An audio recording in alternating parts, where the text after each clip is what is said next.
Hello viewers, welcome to filmi craft. நான் உங்கள் அருண். இந்த எபிசோடில் நம்ம பார்க்க போகிற படம் 2023 ஒரு அமெரிக்கன் ஸ்லாஷர் த்ரில்லர் படமாக ரீசெண்டாக வெளியான தேங்க்ஸ்கிவிங்.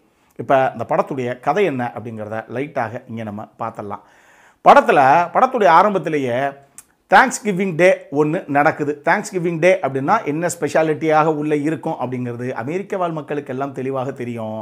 அன்றைக்கி ஒரு நாளில் எல்லா ஆஃபர்ஸில் பறக்கும். இந்த கன்சியூமர் ப்ராடக்ட்ஸு, குறிப்பாக இந்த எலக்ட்ரானிக்ஸு, கேட்ஜெட்ஸு அப்படி இப்படிங்கிற ஐட்டங்கள்லாம் சீப்பாக தட்டலாம். அப்படி ஒரு தேங்க்ஸ்கிவிங் டே, ஒரு பிளாக் ஃப்ரைடே சேல் ஒன்று போடலாம் அப்படின்னு ரைட் மார்ட் அப்படின்னு சொல்லி ஒரு மிகப்பெரிய சூப்பர் மார்க்கெட்டு அங்கே ஆர்கனைஸ் பண்ணியிருக்காங்க.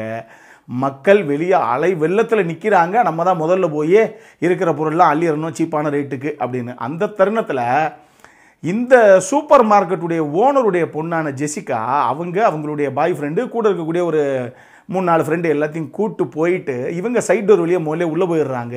இதை பார்த்த வெளியே அலைகடலாக திரண்டு இருந்த அத்தனை மக்களும் செம காண்டாகி போயிடுறாங்க. ஏண்டா டேய், இவ்வளோ நேரம் பேரிகேட்ஸை போட்டு செக்யூரிட்டி கார்டெல்லாம் வச்சு நாங்களாம் இங்கே நாயாக நின்றுக்கிட்டு இருக்கோம், யாரோ ஒரு 5-6 பேர் முதல்ல போய் இருக்கிறதெல்லாம் ஈஸியாக அள்ளிக்கிட்டு இருக்காங்க, எல்லாம் அடித்து உடங்கடா அப்படிங்கிற அளவுக்கு அந்த பேரிகேட்ஸ் எல்லாம் தட்டி விட்டு, செக்யூரிட்டி எல்லாம் தட்டி விட்டு, கடைசியாக உள்ள கண்ணாடியாக உடச்சி புகுறுது ஒரு கூட்டம். இதில் பயங்கர உயிர் சேதாரம் ஆகி போயிடுது ஒரு சில நபர்களுக்கு. இப்படி இருக்க இந்த தருணத்தில் யார் ஏன் இவ்வளோ பெரிய ஒரு அலக்கழிப்பு வேலை நடந்துச்சு, இதெல்லாம் ஒழுங்கு ஆர்கனைஸ் பண்ணலையா அப்படின்னு போலீஸ் ஒரு பக்கம் ஒரு விஷயத்தை கையில் எடுக்க டப்புன்னு கட் பண்ணால் 1 வருஷம் கழித்து கதைக்களம் நகருது. இப்போ திருப்பியும் 1 வருஷம் கழித்து அடுத்த தேங்க்ஸ்கிவிங் டே இப்போ ஆர்கனைஸ் பண்ணப்பட்டிருக்கு அதே ரைட் மார்ட்டு அந்த சூப்பர் மார்க்கெட்டில். இந்த தடவை யாரும் எதிர்பார்க்காம ஓகே இந்த தடவை எல்லாம் ஸ்மூத்தாக நடக்கும் அப்படி இப்படிங்கும்போது ஒரு சில பேர் இதெல்லாம் தேவையில்லை சார் அப்படிங்கிற மாதிரி ஒரு சில போராட்டங்களை கையில் எடுக்கிறாங்க. ஆனால் யாரும் எதிர்பார்க்காம திடீர்னு அடுத்தடுத்து ஒருத்தராக கொடூரமான முறையில் கொலை செய்யப்படுறாங்க ஒரு மாஸ்க் போட்ட நபரால். யார் அந்த மாஸ்க் போட்ட நபர், எதுக்காக இத்தனை கொலைகளையும், அதுவும் எல்லாத்தையும் கொல்லாமல் குறிப்பிட்ட ஒரு சில பேரை மட்டும் டார்கெட் பண்ணி அவன் எதுக்காக கொல்லணும், இது எல்லாத்துக்குமான விடை தான் இந்த படத்துடைய மொத்த கதையை. இந்த படத்தை பொறுத்தளவுக்கு இது இயக்குனரான எல்லி ராத்துடைய படம்.